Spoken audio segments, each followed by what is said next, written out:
कौन थी वो रहस्यमय और श्रेष्ठ कृष्ण प्रेमिका जिसकी गुप्त पूजा और कृपा से ही श्री कृष्ण को प्राप्त कर पाई थी श्री राधा।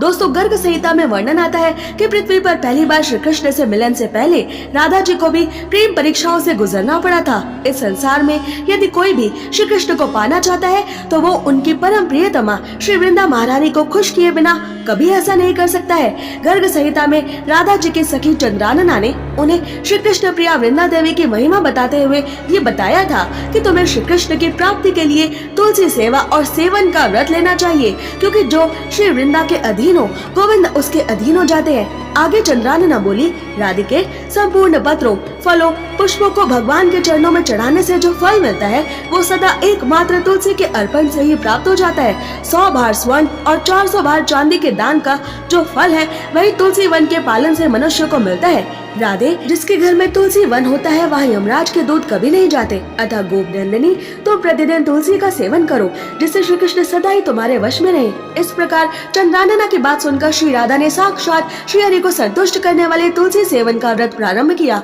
उन्होंने केतकी वन में 100 हाथ गोलाकार भूमि पर बहुत ऊंचा और अत्यंत मनोहर श्री तुलसी जी का दिव्य मंदिर भी बनवाया, जिसकी दीवारें सोने से जड़ी थी। श्री राधा की ऐसी दिन रात की सेवा से खुश होकर वृंदा महारानी ने साक्षात उन्हें दर्शन देकर श्री कृष्ण की प्राप्ति का वरदान दिया था। इसी तुलसी व्रत के सफल होने के बाद गोविंद राधा जी की रस्म परीक्षा लेने हेतु गोपा देवी बनकर उनके घर आते हैं और श्री कृष्ण के बारे में कई बुरी बातें वो राधा जी से कहते हैं, जैसे श्री कृष्ण काले हैं, छलिया है, माखन चोर है, उन्होंने मुझे सताया, मेरी दही की मटकी फोड़ी आदि।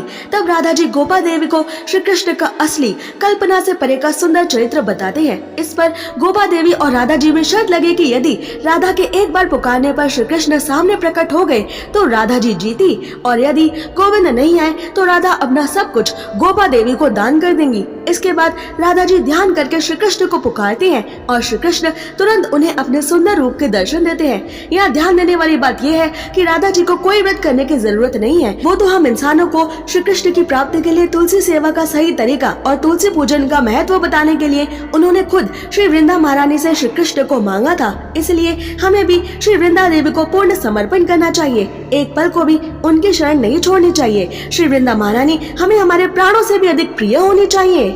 ऐसे ही और रोचक अनसुने तथ्य जानने के लिए सब्सक्राइब करें।